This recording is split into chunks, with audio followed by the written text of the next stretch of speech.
Yeah, I'd say how quickly they learn. And it's the old expression of monkey see, monkey do is spot on.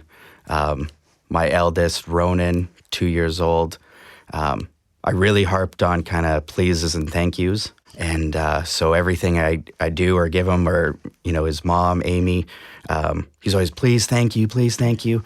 But what I'm realizing is he thinks if he says please, he gets it. So it doesn't matter what it is. If he says please, you're giving it to me. If only the world worked that way. Exactly. That would be great. He'll look at me and go, but I said please. It's like, well, you're not jumping off the bed onto your little brother, so. Welcome. This is Uncommon Sense, a CPA podcast presented by the Heshe CPA Knowledge Center. The center is an initiative of the CPA Education Foundation, the charitable arm of the Chartered Professional Accountant profession in Alberta. For the record, this CPA podcast isn't about bean counting. Our episodes feature conversations with Alberta CPAs sharing their insights on a wide range of timely topics. Hello, I'm Chris Pilger, your host for this episode, and our guest today is Chartered Professional Accountant Mark Mowbrey. Mark is Senior Manager at the well-known Edmonton-based accounting firm Mowbrey Gill LLP. In addition to his day job of serving in a leadership role at his firm, Mark recently wrapped up a lengthy term of volunteer service on the board of the Edmonton Youth Justice Committee Society. Edmonton Youth Justice is a nonprofit organization that applies a restorative justice approach to resolution of youth crimes and conflicts. In this episode, Mark talks about the principles and practice of restorative justice and reflects on his experiences working directly within the restorative justice process in Edmonton. Welcome, Mark. Thanks for having me, Chris. I really appreciate this. Thanks for being here. I think this is going to be a really interesting chat. And it's a term that restorative justice is a term probably many people like me have heard, but don't really understand that much. But before we get more into that, why don't you first off, Mark, just tell us a bit about yourself and your career path. Yeah, absolutely. So I went into university at University of Alberta, started in arts. Like most students, didn't know what I wanted to do at all. Really liked economics, more so macroeconomics, and realized, I'm probably not going to get a job in economics. So I took the first route into business school, and then from business school, loved accounting. I got really involved in university with various groups and organizations, made some really great contacts with some of the big four accounting firms. And of course, I have a family connection to Mowbrey Gill. So Terry Mowbrey, who's actually my grandpa's twin brother, brought me in and said, let's chat about where you want to do your articles. So sat down with him and he said, whatever you want to do, if you want to be a CPA in public accounting, at least go somewhere for 5 years. So he sold me on Mowbrey Gill and started there in 2013. I was actually part of the first CPA program after the amalgamation of CA, CGA, and CMA. So got my designation in 2015, realized I loved public accounting. It was definitely my fit. You're not so much a bean counter, you're more dealing with people and problems and problem solving. So loved that. And I've just worked my way up through Mowbrey Gill to be senior manager of audit and assurance today. Great. Yeah. Good path. And that family connection always, I sometimes wonder if it's in the genes, because we certainly see a lot of CPAs who have a family connection to the profession for sure. So once you got that designation, you kind of looked around and as many CPAs do, decided to do some volunteer work. So I want to dig into your experiences working with the Edmonton Youth Justice Organization. But to begin, can you just tell us what restorative justice is? Explain that concept. Yeah, so restorative justice, specifically the organization I dealt with, Edmonton Youth Justice, it tries to take the burden off of the court system. It tries to make nonviolent crimes not have to go through a court system, or specifically youth have criminal records, and tries to bridge the gap between the community, the victim, and the accused, essentially, by rectifying things as opposed to, the legal system that gets really bogged down and can ruin someone's life, essentially. Right. That makes sense, and just kind of an alternate path and try and really work on that rehabilitation piece, Correct. I imagine. Yeah. And restoring, the community. Great. So what led to your involvement in this area, and what kind of work did you do with Edmonton Youth Justice? Yeah, so once I got my designation, you have so much free time after the program, right? So it's like, okay, what can I do to give back just a little bit further back into my life? I was put into karate and boxing at a young age. So I met a lot of good kids, but kids that came from troubled backgrounds. It wasn't their fault, they just had tough home lives, and it was so great to have a karate or boxing that they could channel their efforts and their time into. So after I got my CPA designation, I was pounding the pavement, trying to get some business development, met some bankers at a financial institution who actually had Edmonton Youth Justice as a client. They were looking for a treasurer, like succession for a treasurer, and they said, "Oh, would you be interested?" And I said, "That's exactly what I want to do. Youth is how I want to spend my extra time. I want to help out organizations that are looking to rebuild youth." So I joined the organization in 2017 as just a board member, and then I took over as treasurer quickly after because their treasurer was stepping down. And as I was treasurer, I was learning about the circle process and how you can volunteer and actually take part in it. And I said, to better understand the organization, Restorative Justice, I want to volunteer. So I went to my wife, Amy, and I said, I think we both should do this. So we volunteered as circle members for about a year, and that was just eye-opening.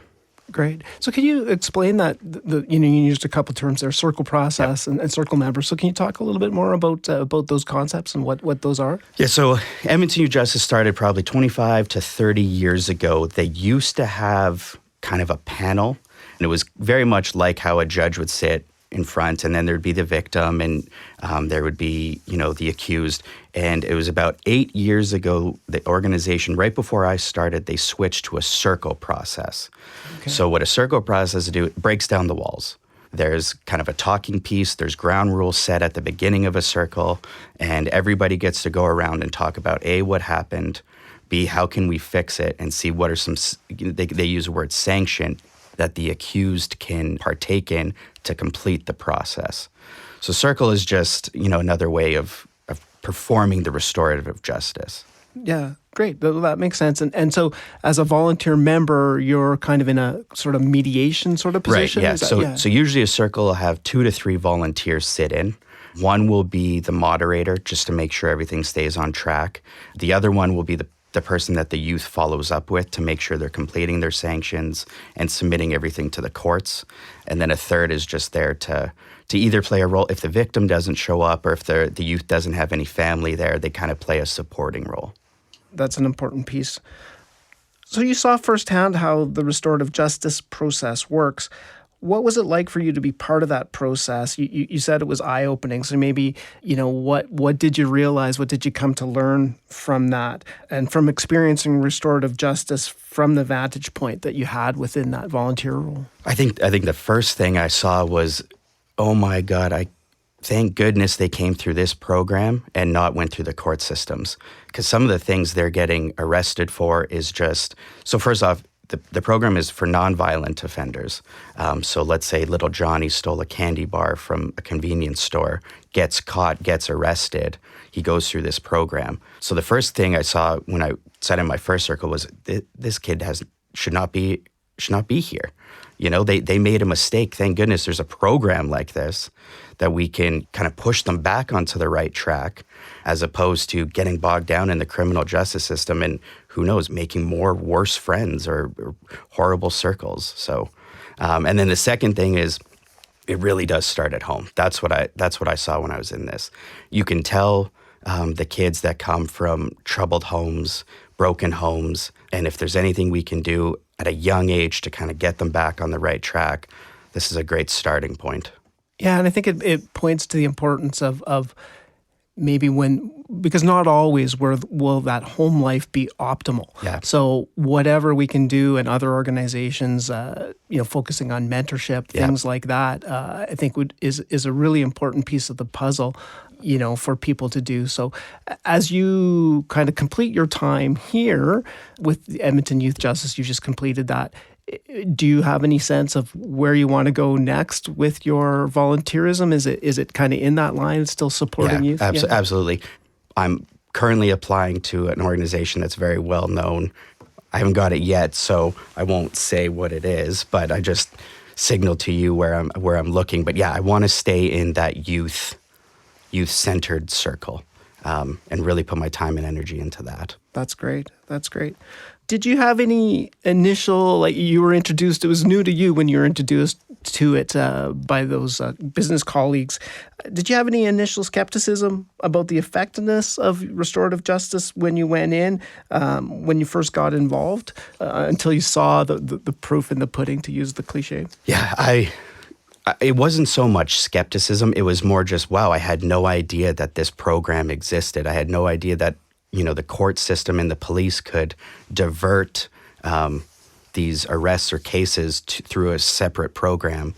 So it was more just first awareness that it exists, and that was eye-opening, like I've said.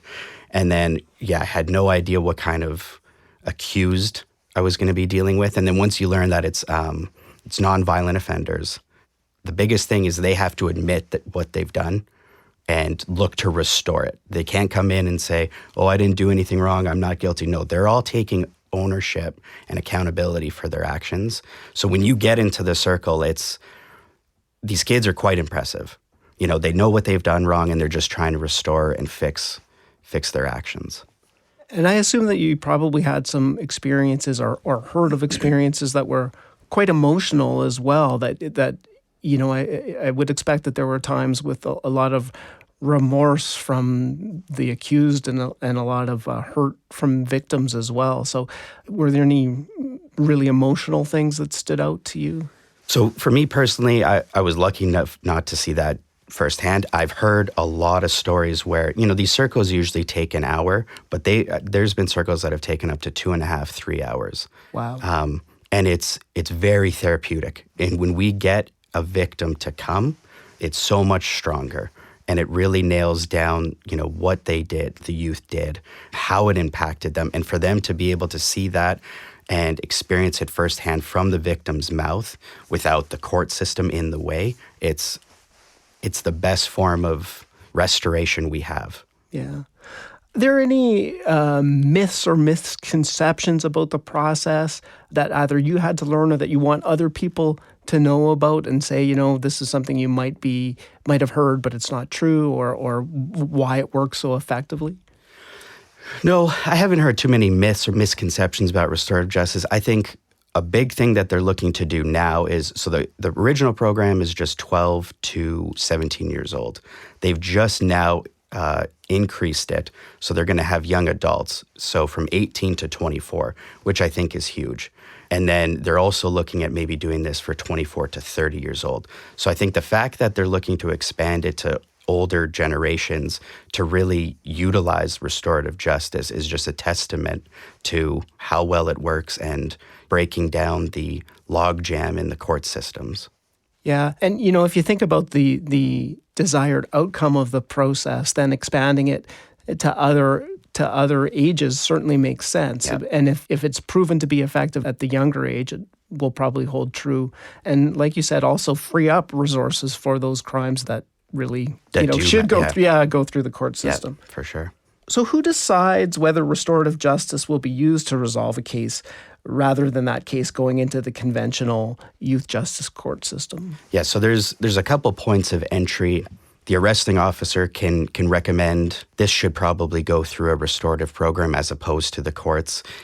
If the crime is something that they don't think they can just give a warning, they want something to happen, they want more repercussions, they'll put it through to this program, as well as the Crown attorneys can look at it and say, you know what, this is probably just a good kid who's on the wrong path. Let's put it through this program. Additionally, a judge can do it if they get the case.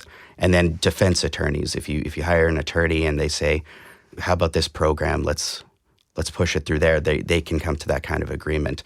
The other thing that the Edmonton Police Service has just implemented is called Diversion First. So they have their own program that they're trying to do this. So they've seen the success from Edmonton Youth Justice and have created their own program that they're trying to push more cases through that way as well.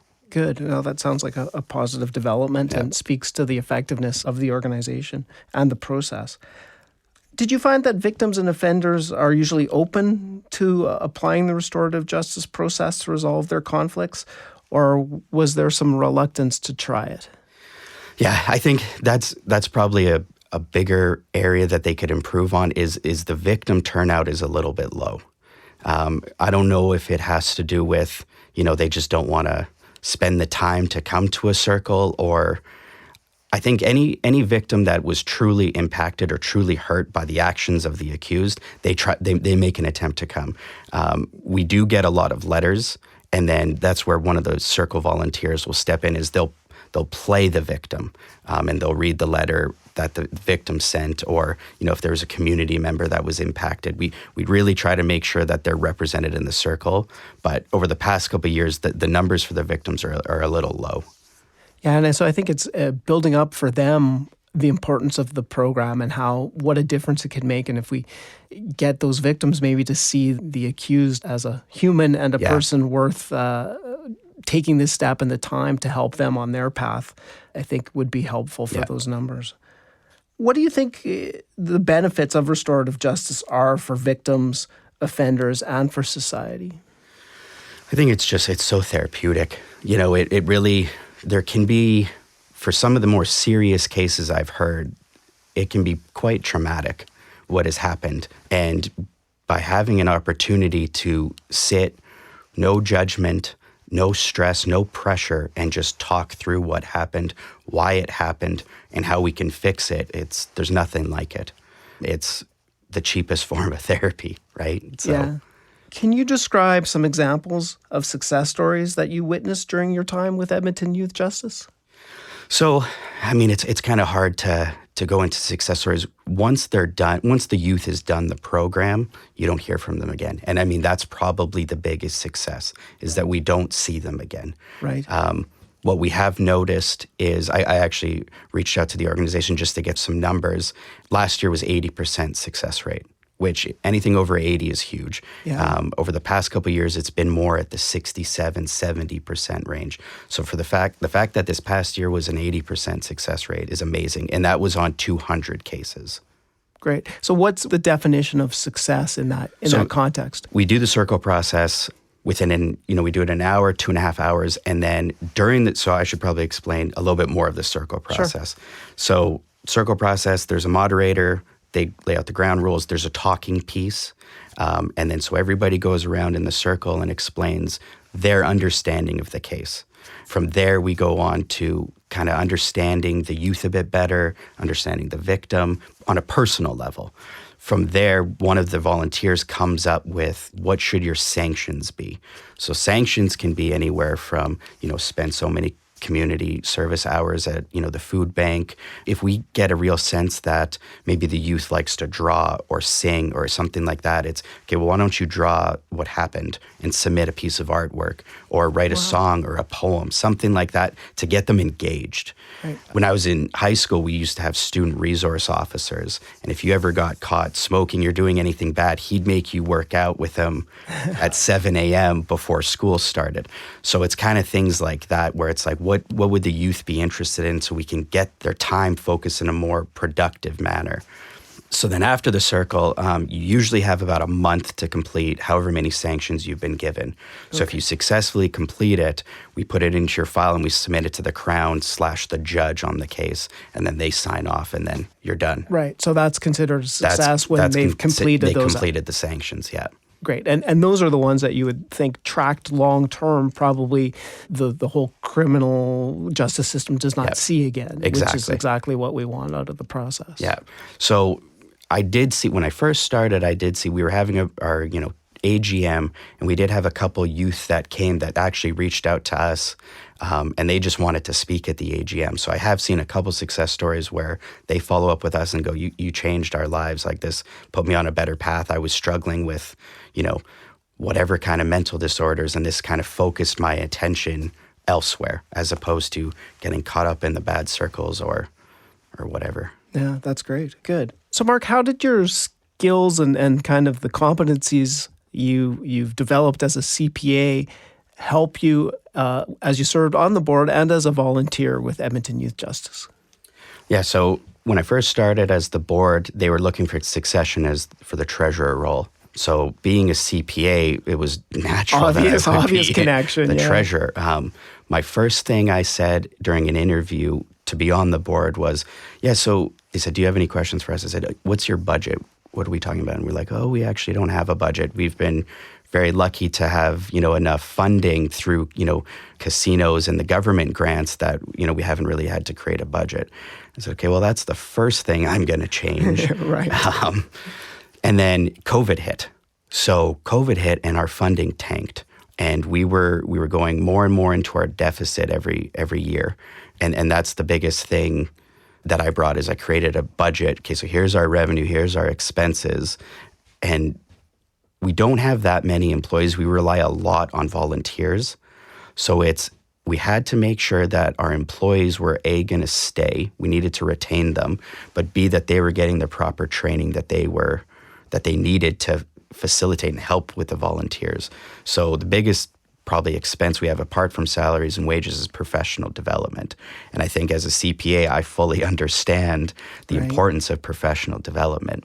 And some of these courses can be, thousands of dollars. And it's, how are we going to, just spend this on an employee? It's for the organization. If we're making our employees stronger and better and more competent in the restorative justice world, they're going to be able to train our volunteers better, and we're going to be able to provide, a better restorative justice program to the community. What about on the volunteer side, Mark? Were there skills, especially those non-accounting skills that CPAs have that helped within the circle process for you? Yeah, so I think that's where I was probably really drawn to public accounting is you're dealing with people. Like being an accountant, yes, you do the numbers, but for public accounting specifically, you're dealing with people every day. We're very much like therapists in the way. It's how can we help with, your retirement, your divorce, your, future long-term planning. So it's being able to step into someone's shoes and just listen, actively listen and come up with solutions. So that soft skill of, the active listening and, being empathetic as a, CPA, I was able to apply when I was a circle member. It was, I'm not just sitting there thinking, okay, we have this much time left or we have these many cases, we have to get it done. No, let's listen to this youth. Let's listen to the victim and, put myself in their shoes and figure out, okay, what's the best, most effective sanctions we can offer? Great. Looking back, Mark, on your 6 years of experience with Edmonton Youth Justice, what would you like to tell Albertans about restorative justice and its place in the justice system? I think first thing is it starts at home. The best thing you can do is with youth is try to make sure that there's a strong family. You're not always going to have that. There's going to be kids that come from tougher situations. And by doing these types of programs at a young age, we're trying to get them back on track before they get into being an adult and getting into worse and worse crimes. I mean, if you look at Alberta right now, you can just see it on the streets. There's lots of things going on. It's even getting pushed out of downtown into the communities, and the youth are seeing these types of crimes. So by implementing restorative justice, we're taking things that don't need to be involved in the court system and freeing them up to really solve real crimes, things that the police and the court should be spending their time on, as opposed to somebody made a mistake and they're not a bad person and they don't need to be locked up or have a criminal record for.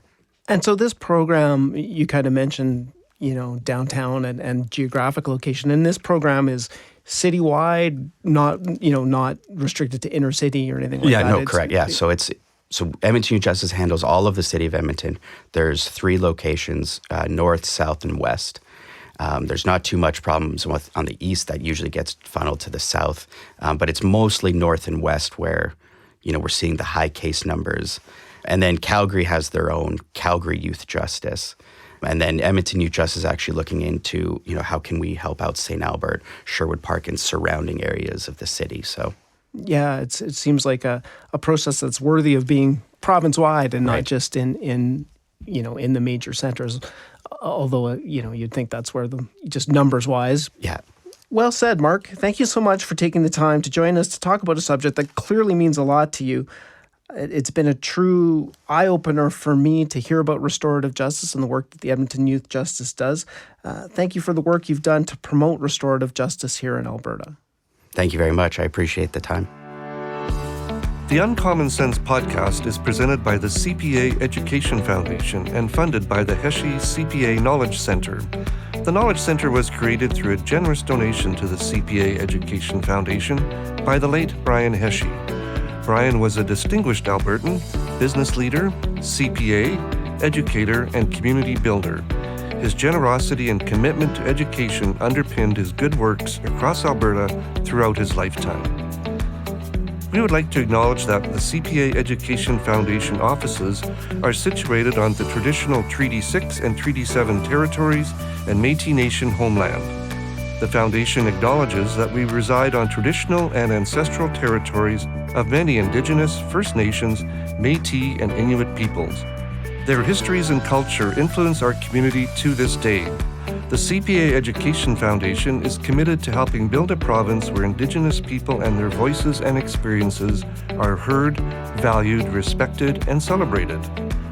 Technical and recording services for this podcast provided by Wolf Willow Studios in Edmonton.